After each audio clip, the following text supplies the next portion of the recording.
Baik, kita akan mulai. Assalamualaikum warahmatullahi wabarakatuh. Selamat malam teman-teman. Selamat datang di Let's Talk. Nah, kali ini kita akan masuk ke sesi materi pertama yang akan saya moderator ini sendiri sebagai saya Dava Maulana Diandra sebagai moderator pertama yang akan membahas mengenai seputar pemateri yaitu adalah beasiswa unggulan. Sebelum itu saya akan membacakan CV dari Bapak Adi Mali SHMH. Oke, bisa di. Oke, Bapak Adi Mulyawansyah Mali SHMA adalah seorang dosen dari Fakultas Hukum Universitas Negeri Surabaya yang sekarang sedang menjalankan program studi S3 di Universitas Airlangga Surabaya serta menjadi penerima beasiswa unggulan ya Pak. Tanpa berlama-lama, kita akan menuju ke sesi penyampaian materi. Baik Pak Adi, untuk waktu dan tempatnya saya persilakan. Terima kasih. Oke, baik. Terima kasih moderator yang sudah memberikan saya kesempatan untuk tanpa berlama-lama untuk menyampaikan materi. Oke, sebelum saya masuk materi, eh, bisa dibantu untuk di-show untuk PPT-nya, PPT yang sudah saya siapkan. Baik Pak.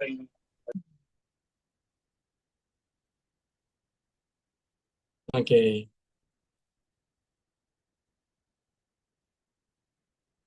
oke. Jadi teman-teman sini angkatan 25 ya, mostly, atau kebanyakan ya, benar ya? Halo? Iya Pak. Oke. Jadi saya nggak mau diskusi kita ini terlalu tegang layaknya dosen sebagai dengan mahasiswa, tapi saya mau diskusi kita ini layaknya adik kakak yang apa yang saling bertukar informasi, yang saling bertukar apa informasi, pengalaman dan sebagainya. Jadi saya mau kalian jangan sungkan atau ragu bertanya. Kebetulan apa terkait beasiswa ini itu selalu buka tiap tahun sehingga ya, tepat sekali kalau misalnya kita membahas khususnya di angkatan 25. Baik. Yang pertama saya ucapkan terima kasih atas moderator yang sudah memberikan saya kesempatan. Terima kasih buat panitia yang sudah mau memberikan saya kesempatan dan terima kasih buat partisipan pada malam hari ini yang apa ya, yang seharusnya istirahat karena persiapan besok untuk kuliah Senin, tapi mau menyempatkan waktunya ya kita perlu apresiasi. Terima kasih, luar biasa kalian mau apa, mau ikut berpartisipasi dalam acara ini. Jadi sebenarnya gini kawan-kawan. Jadi untuk penyampaian materi saya pertama adalah beasiswa unggulan itu dibagi menjadi tiga. Ada beasiswa unggulan untuk masyarakat berprestasi, ada beasiswa unggulan untuk masyarakat disabilitas, sama ada beasiswa unggulan untuk eh, para pegawai Kemendikbud. Dan itu pun Kemendikbud kan sudah di-split menjadi dua, ada kementerian untuk sekolah dasar dan apa ya saya main dan nggak tahu apa ya, lupa saya, yang penting kementerian itu dibagi menjadi dua untuk Kementerian Pendidikan. Nah, jadi untuk Kementerian Pendidikan sendiri ada jalurnya tersendiri. Nah, next slide. Oke, jadi persyaratan umumnya itu sebenarnya tidak terlalu ribet. Yang pertama adalah rekomendasi dari institusi atau universitas atau mungkin satuan kerja uh, ataupun institut, sekolah tinggi ataupun universitas. Jadi pada dasarnya kalian harus keterima terlebih dahulu nih di kampus, baru bisa kalian mengajukan beasiswa tersebut. Jadi Pak, boleh tidak saya mengajukan beasiswa ini, tapi saya belum keterima. Oh, jadi berarti belum bisa, belum memenuhi syarat dan persyaratan seperti itu. Dasarnya harus keterima dulu, harus ada letter of acceptance-nya atau lembaran bahwasanya kamu membuktikan kamu sudah keterima di universitas tersebut seperti itu. Terus yang kedua itu tidak menerima beasiswa serupa. Jadi teman-teman, beasiswa unggulan ini dia komponen pembiayaan itu ada tiga. Pertama ada biaya hidup, ada biaya buku, sama ada biaya UKT. Jadi memang kalau dibilang sangat bersyukur sekali karena untuk biaya hidup tiap bulan itu dapat jatah 2 juta per bulan. Habis itu ada biaya buku per semester, habis itu biaya UKT juga dapat. Sehingga kalau teman-teman yang contoh pengen mandiri, pengen tidak mau memberatkan orang tua, atau pengen juga ada tambahan nih biar tidak biar bisa jajan lebih dan lain sebagainya, ya sudah silakan mencoba untuk daftar di beasiswa unggulan tersebut. Terus yang ketiga, belum pernah menempuh pendidikan pada jenjang yang sama. Jadi memang beasiswa ini hanya disyaratkan pada yang benar-benar memang perdana kamu baru masuk di pada jenjang tersebut, S1 pada fakultas tersebut. Jadi kalau misalnya contoh kamu sudah pernah atau jenjang yang sama, jadi itu tidak diperkenankan lagi seperti itu. Terus yang kedua, jadi batasan. Oke. Jadi batasannya, jadi Pak, bisa tidak seluruh universitas. Jadi ada pembatasan teman-teman. Jadi buat teman-teman kalau misalnya contoh akreditasi kampusnya itu di bawah baik sekali, jadi itu tidak bisa menerima. Jadi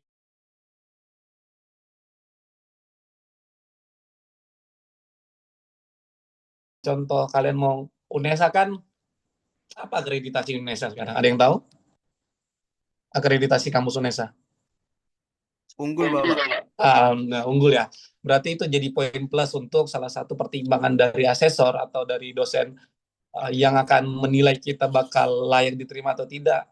Seperti itu. Jadi dilihat, oh ternyata kampusnya unggul. Jadi bisa jadi bahan pertimbangan. Karena di Surabaya sendiri, salah satu penerima beasiswa unggulan terbanyak itu ada di UNER, ada di UNESA, sama ada di ITS. Jadi kalian sebenarnya sudah ada poin plus. Tinggal bagaimana kalian meyakinkan asesornya bahwasanya kalian layak, kalian bisa berkontribusi pada perkembangan teknologi, perkembangan ekonomi, perkembangan sosial, dan lain sebagainya. Seperti itu. Next slide. Oke. Okay. Nah, jadi memang prioritas untuk mahasiswa reguler. Jadi kan memang di sini tidak mensyaratkan bahwasanya wajib beasiswa ini hanya untuk mahasiswa reguler. Tapi apabila contoh kalian punya saudara, kalian punya kerabat, atau kalian punya teman-teman yang dia masuk tidak menggunakan jalur reguler, atau mungkin menggunakan jalur pendaftaran secara kelas karyawan, nah itu sebenarnya diperbolehkan teman-teman. Tapi kalau dalam hal ini BU sendiri atau Kementerian Pendidikan sendiri masih memprioritaskan untuk mahasiswa-mahasiswa yang jalurnya reguler atau yang masih fokus kepada kuliah, tidak ada sampingan seperti kerjaan atau mungkin sifatnya yang kuliahnya malam atau kuliahnya sore seperti itu.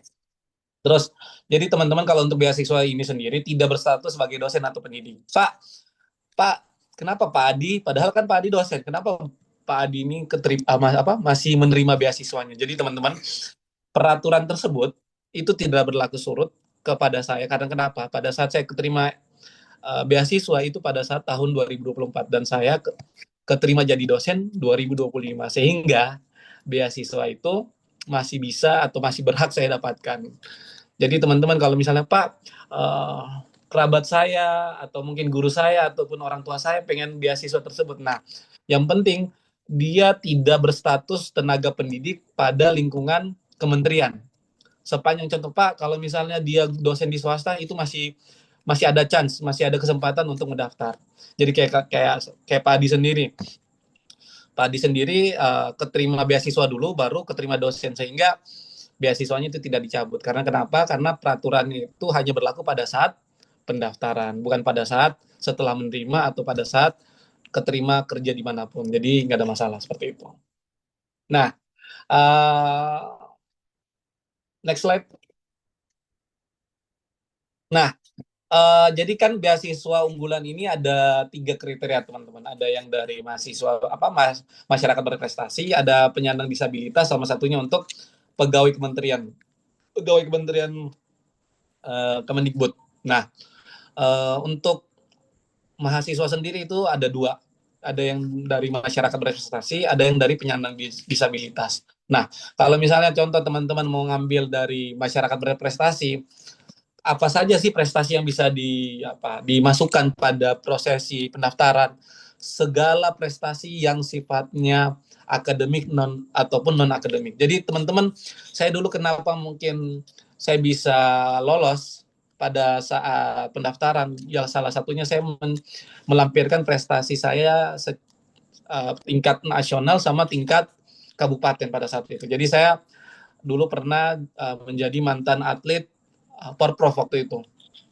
Porprov sama pernah mengikuti delegasi kegiatan perlombaan komunitas peradilan semu, dan pada saat itu saya juara 1. Jadi itu yang menjadi mungkin salah satu poin plus nih, sehingga bisa keterima menjadi award dari beasiswa tersebut. Jadi teman-teman, Pak, saya setingkat RT, bisa tidak saya apply? Masukkan aja, Pak. Saya nggak punya prestasi, ya udah dari sekarang gimana caranya kalian harus mencari kegiatan-kegiatan yang sifatnya menghasilkan suatu prestasi. Contohnya ada penghargaan apa, masukkan. Pak, saya ada penghargaan ini di tulisan ini, ya silakan masukkan. Pak, itu setingkat RW gimana, Pak? Nggak apa-apa, masukkan. Jadi Pak, ini ternyata saya berprestasi pada bidang olahraga. Oh, nggak ada masalah.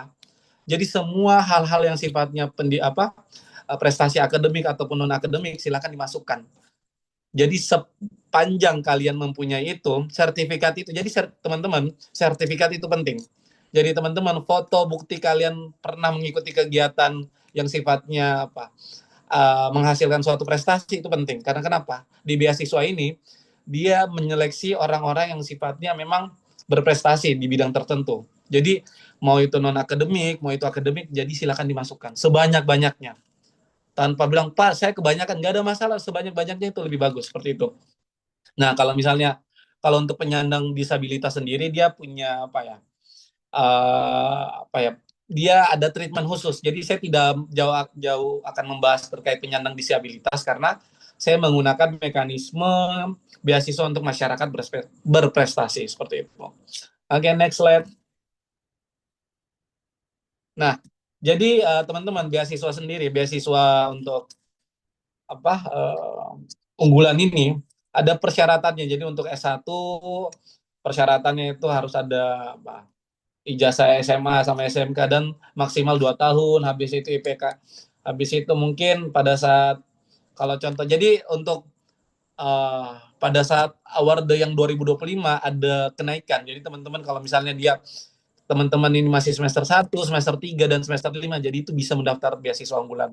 Apakah UKT yang sudah pernah kalian bayarkan itu di reimburse? Tidak, teman-teman. Jadi kalau misalnya contoh kalian masuk pada saat, kan kalian semester 1 nih, jadi nanti pendaftaran akan buka pada batch selanjutnya tahun depan. Jadi kalian mungkin masuknya pada semester 2 atau semester 3. Jadi akan dirembus pada saat semester yang kalian daftar, seperti itu. Jadi bukan pada saat semester 1 saya sudah bayar, Pak. Apakah dirembus? Enggak. Jadi yang dirembus adalah UKT yang pada saat kalian daftar, pada saat semester yang kalian daftar. Nah, itu yang dirembus. Kalau misalnya yang terdahulu tidak berlaku surut, seperti itu. Nah, kalau untuk IPK sendiri ya itu, kalau misalnya kalian pada saat S1, pada saat semester 1 IPK kalian di bawah 2,75, ya sudah dipastikan kalian nggak bakal lolos, seperti itu. Nah, untuk selain dari yang pertama sertifikat, habis itu ijazah, habis itu IPK, habis itu ada keterangan lulus dan sebagainya. Nah, ada syarat namanya ujian kompetensi berbahasa Indonesia. Jadi teman-teman harus bisa mengakses dan ujian UKB yang dimana skor untuk minimal S1 itu ada di 480 sampai 500. Jadi, Pak, saya dapat 470, apakah bisa lolos atau tidak? Saya katakan tidak lolos. Jadi teman-teman kalau bisa dari sekarang dipersiapkan sertifikat UKB itu, karena saya jujur teman-teman, saya pada saat tes untuk UKB itu tidak langsung lolos, seperti itu. Nah, kalau misalnya kalian nanti nunggu aja deket-deket pada saat pendaftaran, servernya akan down. Karena kenapa? Karena banyak yang akses. Jadi alangkah lebih baiknya kalian mempersiapkan dari jauh-jauh hari agar tidak bertabrakan dengan jadwal-jadwal orang yang kayak sistem kebut semalam atau orang-orang yang nanti aja. Jadi semakin cepat semakin baik, seperti itu. Nah, kalau untuk program Magister S2 saya tidak usah saya jelaskan karena kalian masih pada level program diploma atau sarjana. Masih pada saat sarjana. Oke. Oke, selanjutnya. Next slide.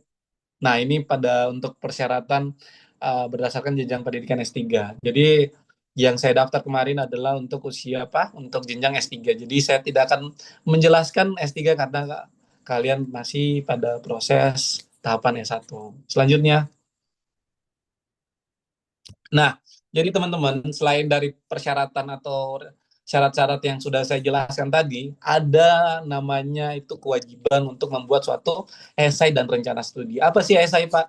Jadi esai adalah suatu kontribusi atau mungkin dia itu berdasarkan judul yang kalian yang kalian diberikan. Jadi tiap tahun itu temanya berbeda. Contoh, pada tema ini adalah berbicara dampak teknologi terhadap apa ini? Dampak teknologi terhadap karakter pada era digital. Nah, kalian buat sebaik mungkin kira-kira antara perkembangan teknologi terus pengaruh karakter pada era digital itu seperti apa. Jadi kalian harus mengelaborasi antara fakta di lapangan serta aturan hukum yang mengatur seputar penggunaan atau etika menggunakan teknologi di era digital sekarang seperti itu. Jadi memang untuk S1 dia dibatasin ada 1.000 sampai 1.500 kata, S2 1.500 sampai 2.000, dan sama halnya juga di S3 seperti itu. Jadi ada esai yang harus kalian persiapkan. Terus yang kedua adalah rencana studi.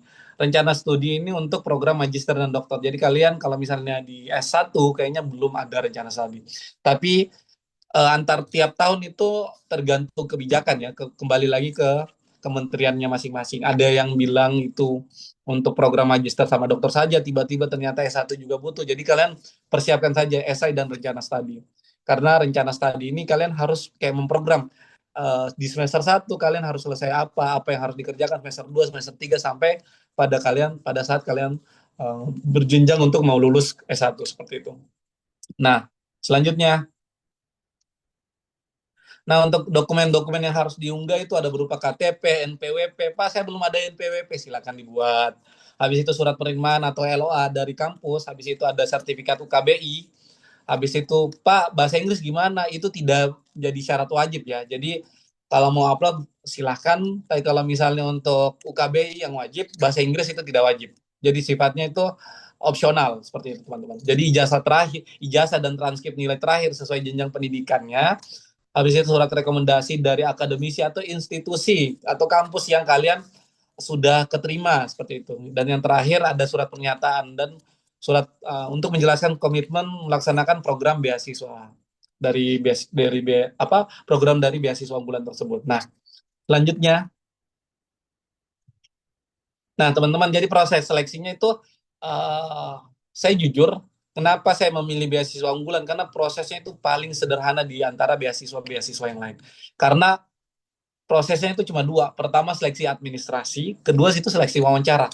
Tidak ada seleksi tertulis, tidak ada tes bahasa Inggris, harus ITP, IBT, dan lain sebagainya. Jadi dia hanya mensyaratkan dua seleksi saja. Ketika kalian contoh, Pak, alhamdulillah saya udah lulus seleksi administrasi, itu sudah kategori sekitar 60-70% udah pasti kalian keterima. Seperti itu. Nah, pada saat kalian seleksi administrasi, nah itu presentasi untuk kayak keterimanya itu lebih besar. Tapi pada saat Pak saya awal udah gagal ya, seperti itu berarti memang ada kesalahan atau ada hal-hal yang sifatnya menggugurkan kalian pada saat seleksi administrasi seperti itu.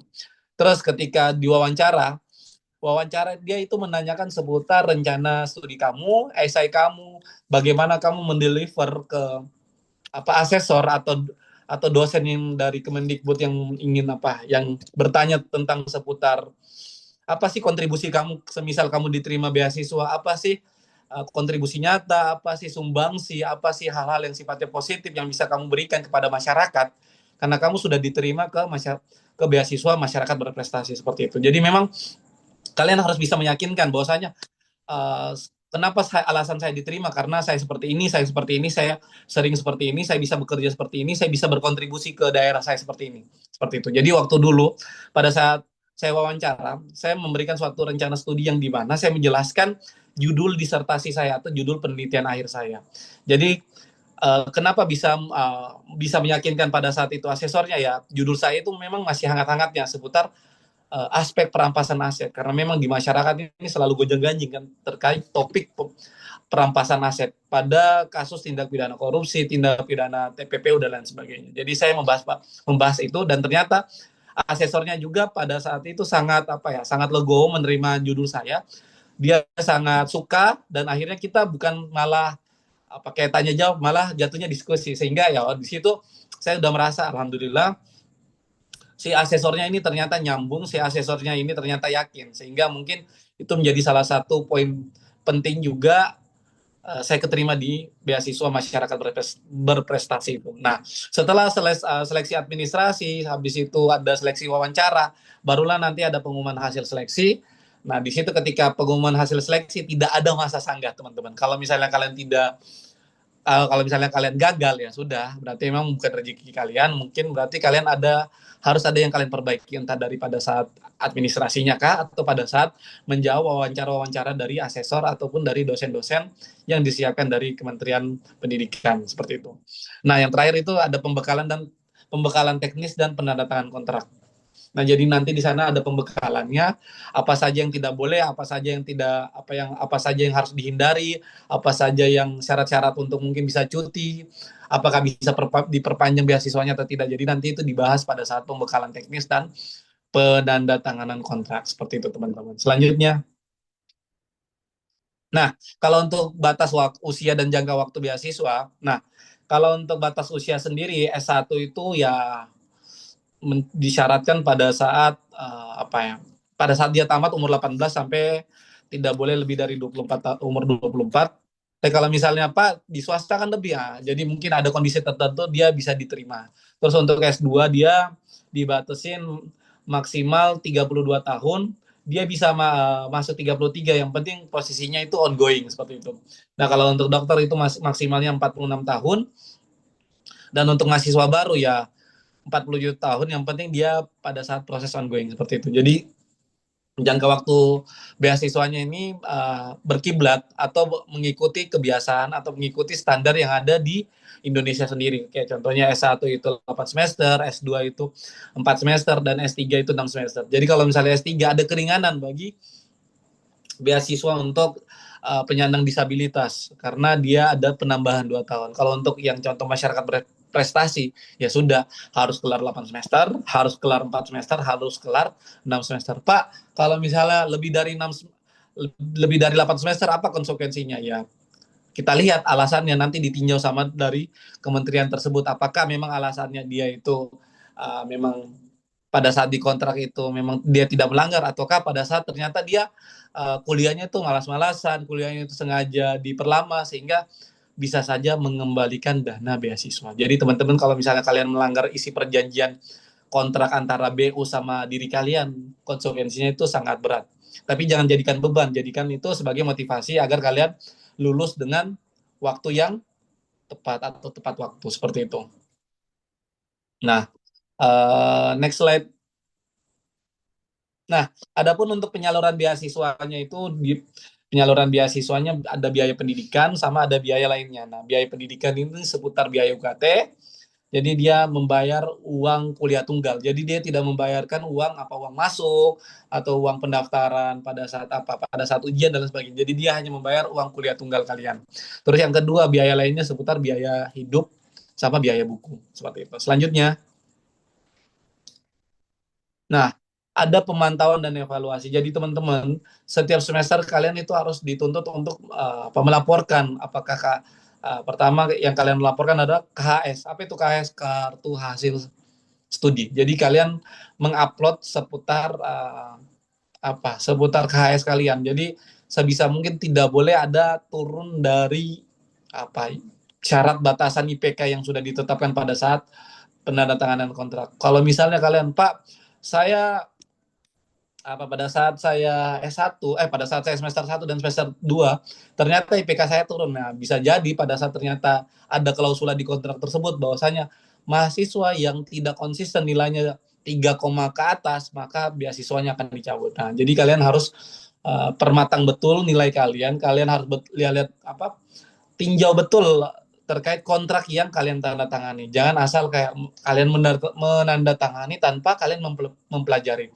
Pak, bisa tidak pada saat pembekalan itu saya tidak jadi tanda tangan? Bisa, sepanjang kalian atau adik-adik kalian tidak tanda tangan. Jadi beasiswa yang kalian contohnya kalian keberatan itu bisa dicabut seperti itu. dan digantikan sama orang yang lebih membutuhkan seperti itu. Nah, selanjutnya, nah ada pengembalian dana beasiswa. Jadi kalau misalnya teman-teman pada saat pencairan, jadi pencairan itu setelah pembayaran UKT. Jadi teman-teman contoh, ternyata ditransfer lebih sama dari kementerian yang entah itu lebih 1 juta, 2 juta, 3 juta dan lain sebagainya, ya, itu harus dikembalikan. Dan karena itu kan berbicara kas negara, ada pajak di sana. Jadi kalian tidak boleh menyalahgunakan duit dari hasil pajak yang bukan dari proporsi atau bukan dari porsi kalian seperti itu. Ternyata porsi kalian itu cuma 13 juta, ya sudah 13 juta, jangan sampai ketika kalian ditransfer 15 juta kalian diam-diam. Nah, kalian bisa dipidana karena menyalahgunakan dana kelebihan tersebut seperti itu. Pak, saya tidak tahu. Nah, jangan sampai alasan ketidaktahuan itu menjadi perangkap bagi kalian agar mungkin kalian contoh dikriminalisasi kah dan lain sebagainya. Jadi sebisa mungkin kalian menyelamatkan diri kalian dengan selalu update terkait beasiswa kalian, duit yang masuk serta hal-hal yang sifatnya menimbulkan suatu kecurigaan atau konflik yang membuat kalian rugi. Jadi kalian memang betul-betul harus lebih teliti di sini seperti itu. Selanjutnya, terima kasih atas perhatiannya. Saya cukup menjelaskan berapa menit ini, 30 menit, tapi it's okay. Mungkin cukup sekian yang bisa saya sampaikan. Lebih dan kurangnya mau dimaafkan, saya kembalikan ke moderator. Jadi kita diskusi, monggo. Baik, Pak Adi. Terima kasih atas materi yang sangat sangat membuka wawasan saya terkait beasiswa unggulan. Ya. Nah, sebelum mengakhiri sesi ini, kira-kira dari teman-teman, apakah ada yang ingin bertanya sebelum sesi ini berakhir? Silakan teman-teman.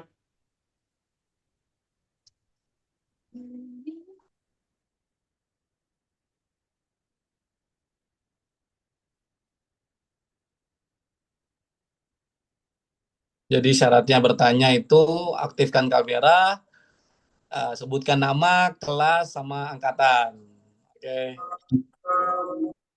Oke, monggo, silakan. Oke, Mas Jeremy. Persilakan Mas Jeremy. Oke, baik. Ini, Pak, tapi maaf saya agak off ya. Adalah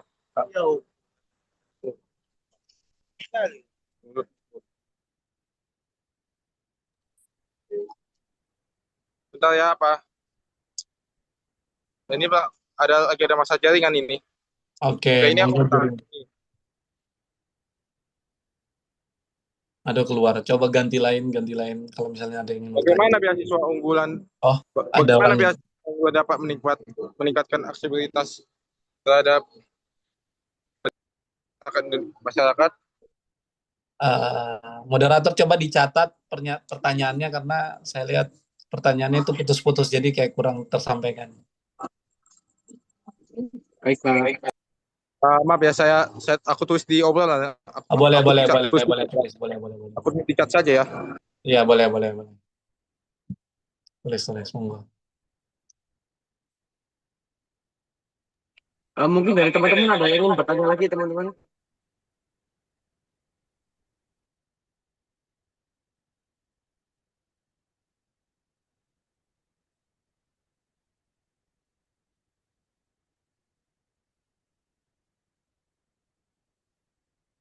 Oke, Mas Radit, dipersilakan untuk menyalakan mic-nya. Baik, terima kasih Mas Dava. Di sini saya ingin bertanya, sebelumnya kan tadi dijelaskan di PowerPoint bahwa salah satu syarat dari beasiswa unggulan adalah tidak menerima beasiswa yang sejenisnya ya, Bapak. Benar, Di sini Zani. saya ingin bertanya karena kebetulan saya mendapatkan beasiswa yang berasal dari pabrik orang tua saya. Nah, di mana itu saya mendapatkan uang sekitar 2,5 jutaan lah. Sebagai syarat untuk mendapatkan uang tadi saya harus menyerahkan IPK. Nah, apakah kan dikarenakan saya sudah mendapatkan beasiswa ini, tapi apakah saya bisa mendaftar beasiswa unggulan, Bapak? Oke. Em, saya tampung dulu atau langsung saya jawab? Ditampung aja nggak apa-apa, Pak. Oke. Ditampung dulu. Oke.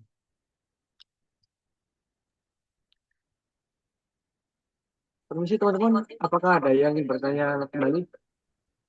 Atau permisi Bapak, saya izin menyampaikan tentang pertanyaan Mas Jeremy, Pak. Ya, boleh. Oke. Jadi Mas Jeremy tanya, kira-kira bagaimana beasiswa unggulan dapat meningkatkan aksesibilitas pendidikan masyarakat di suatu daerah, Bapak? Oke. Jadi gimana, langsung jawab semua atau saya tampung satu persatu? Mohon izin langsung jawab saja, Bapak. Oke. Pertama, saya jawab langsung ke substansi yang terkait mekanisme apa ya, untuk beasiswa ya, yang tadi siapa sih yang namanya yang sudah ada dapat ya beasiswa yang dari pabrik orang tua. Nah, gini. Jadi untuk siapa nama kamu, Raditya ya? Raditya Bapak. Ya. Jadi Raditya karena itu dari dari grup keluarga ya? Dari perusahaan keluarga ya? Bukan Bapak. Jadi ibu itu guru Bapak. Ibu guru terus. Nah, pabriknya itu ada sebuah apa ya? eh, sebuah acara atau istilahnya program gitu untuk memberikan beasiswa kepada anak dari buruh ini tadi Oh ya, yang oke. telah mencapai perguruan tinggi. Nah, syarat untuk mendapat beasiswa itu tadi itu harus menyerahkan IPK. Nah, ada minimal IPK-nya itu 2,75 Bapak. Oke. Jadi apakah beasiswa yang dikasih itu untuk anak-anak yang sudah mencapai di perguruan tinggi itu beasiswa pendidikan, beasiswa UKT, dalam hal UKT ini beasiswa UKT, beasiswa apalagi pembiayaan buku sama biaya hidup. Apa jenis beasiswanya itu? Untuk beasiswanya kayak saya sedikit lupa Bapak. Namun Nah, jumlah nominalnya itu seingat saya 2,5 juta. dia 2,5 juta itu per semester yang kamu dapat atau Per per semester bulan? Bapak. Per semester, oke.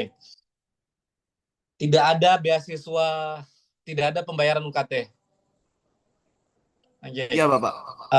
Jadi seperti ini untuk Raditya. Kemarin pada saat saya tanya juga, kira-kira Pak, kalau misalnya pada saat itu saya terima beasiswa nih unggulan, dan ternyata karena beasiswa unggulan ini tidak mengcover biaya penelitian, bisakah saya mencari beasiswa lain? Kata bapaknya, bisa.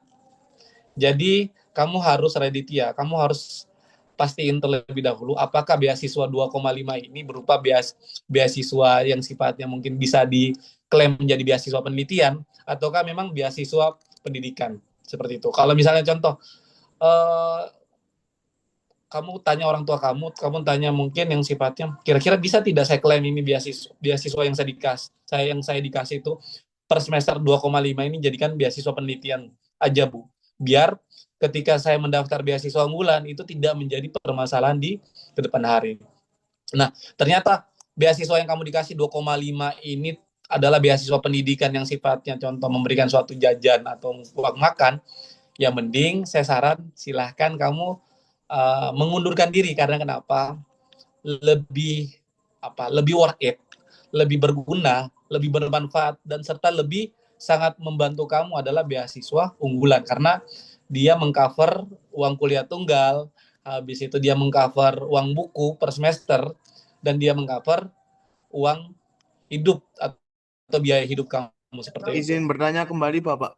Ketika pendaftaran beasiswa BU itu jika kita sebelum kan aku tadi masih punya beasiswanya, apakah saya harus memutuskan beasiswanya dulu atau bisa daftar dulu nanti kalau keterima baru mutusin?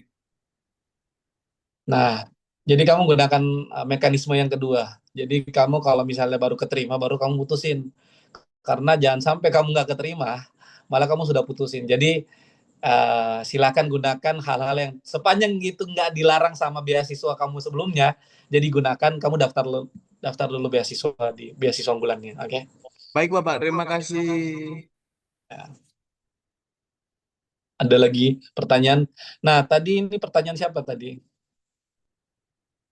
Jeremy ya Pertanyaan Bapak. pertanyaan saya Nah, Jeremy sebenarnya Kamu bertanya bagaimana beasiswa unggulan dapat meningkatkan aksesibilitas pendidikan masyarakat di suatu daerah. Sebenarnya Bapak ini menjabarkan terkait syarat-syarat administrasi, syarat-syarat bagaimana diterima dari beasiswa. Karena sifatnya beasiswa ini adalah bagi sukarela. Jadi kalau misalnya kalian mau daftar beasiswa itu diperbolehkan. Tapi karena kamu bertanya, oke, saya jawab. Pertama, berbicara aksesibilitas pendidikan memang di suatu daerah itu penting. Maka dari itu hadirlah beasiswa unggulan ini untuk memberikan bantuan finansial dari berbagai macam latar belakang. Jadi tidak menilai apakah mahasiswa tersebut dari keluarga yang kurang mampu, keluarga yang sederhana atau keluarga kaya, sepanjang dia bisa membuktikan dia itu masyarakat berprestasi, jadi disitulah bantuannya. Sehingga tidak ada diskriminasi kondisi keuangan atau kondisi finansial.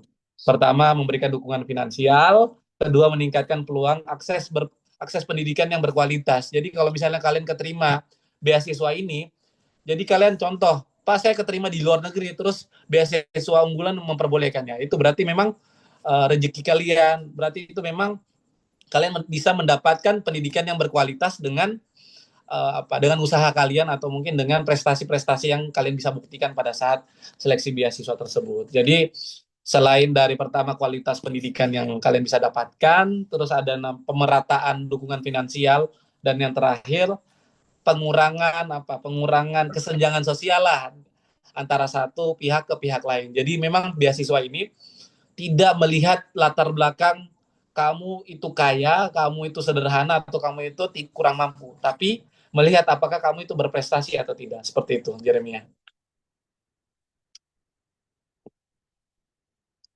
Mengerti, mengerti Pak. Siap. Oke, Jeremia. Oke. Masih ada yang mau ditanyakan? Oke, oke, oke.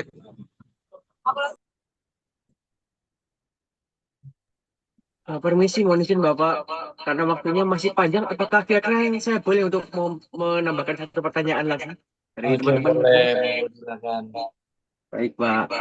Teman-teman ada yang bertanya? Oh, Mas Ali Imron. Oke, Mas Ali Imron, untuk waktu dan tempatnya kami persilakan. Baik, terima kasih untuk moderator sudah memberikan kesempatan buat saya bertanya. Jadi ini saya bertanya mengenai tadi Bapak penjelasan slide ke-7 bahwasanya kan syarat untuk mendaftar beasiswa unggulan itu membuat sebuah ini ya Bapak ya, esai ya. Nah, Esai.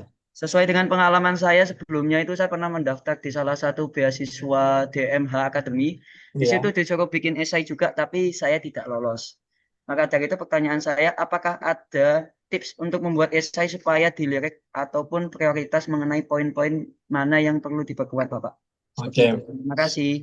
Jadi kalau misalnya berbicara esai, ya, kalau trik and tipsnya itu adalah melihat uh, secara faktual apa sih yang dibutuhkan di masyarakat sehingga bisa mengakomodir hal-hal yang membuat si asesor atau dari kementerian itu tertarik pada esai kita. Jadi kita tidak melihat esai, cara penulisan esainya itu bagus atau tidak, tapi dilihat secara substansi. Contoh, kita dari Fakultas Hukum terus diberikan tema.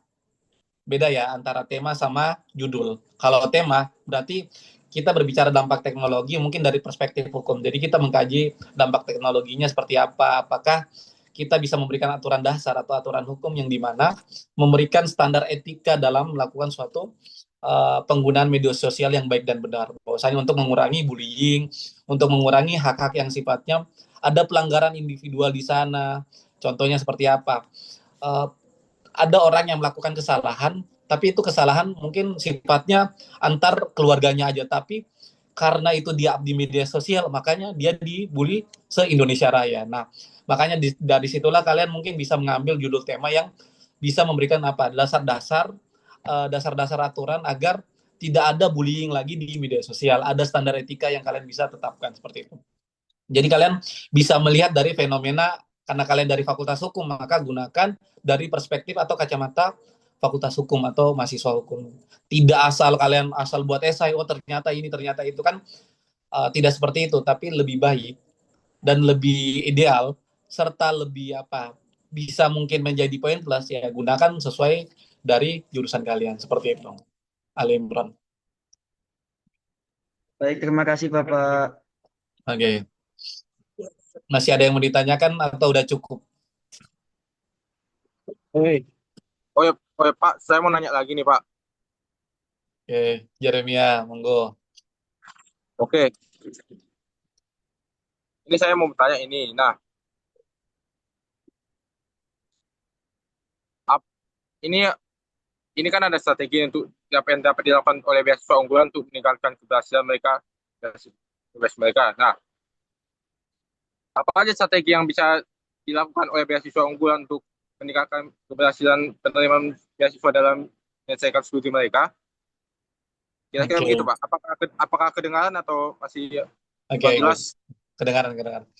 Pertama, strategi dalam pihak BU ini agar memaksimalkan para awardnya, yaitu dengan melihat laporan yang kalian upload. Jadi tiap semester kalau misalnya kalian contoh sudah keterima beasiswa unggulan, kalian itu wajib mengupload bukti pembayaran UKT serta bukti KHS kalian. Nah, kalau misalnya kalian ternyata di dalam kontrak itu ternyata wajib setiap semesternya itu IPK dengan 3 koma dan ternyata kalian di bawah 2 koma, berarti kalian melanggar isi kontrak sehingga ada potensi agar dicabut beasiswa kalian seperti itu.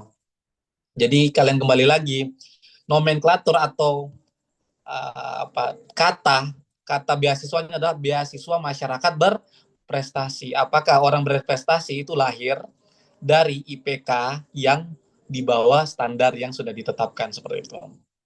Jadi teman-teman, tidak hanya bukan kalian contoh ketika sudah diterima kalian bisa leha-leha, tidak, ada standar juga yang dibatasi. Sehingga kalian tidak bisa semena-menanya karena sudah terima, oh, saya bisa bebas mau lulus kapan aja, saya bisa bebas mau IPK apa aja, tidak, tetap ada pelaporan seperti itu.